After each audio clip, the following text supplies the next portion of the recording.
We're getting to the time of year where sneezing, coughing, and watery eyes are becoming more common. The cause, not the flu, but seasonal allergies. Channel 5's Cecilia Gutierrez explains those symptoms can be made worse by the weather.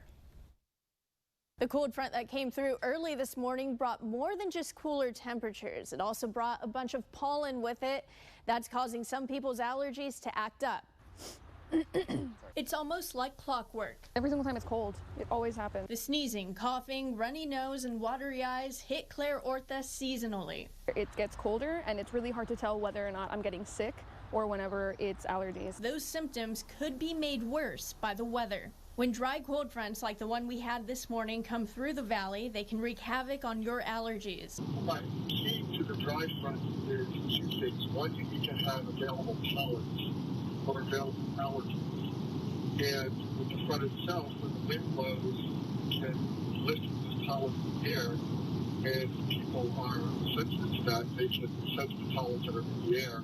The northerly winds that continue after a front aren't much relief to allergy sufferers. So these fronts that begin in the Rocky Mountains, sweep across Texas, can waft the pollens from places as far north as Dallas-Fort Worth, from the Panhandle. This can be the time of year that you might discover that you're suffering from seasonal allergies. UTRGV Assistant Professor of Internal Medicine, Dr. Chelsea Chang, says you need to watch for these symptoms. Runny nose, congestion, that feeling in the sinuses of fullness, sneezing. You can have a little bit of a wheezing. Some people even get that tight, high-pitched breathing. Dr. Chang says because these symptoms overlap with a cold or flu symptoms, people need to also watch for how long their symptoms stick around. If your symptoms go away within a week, 3 days to a week, think more that you got over a cold.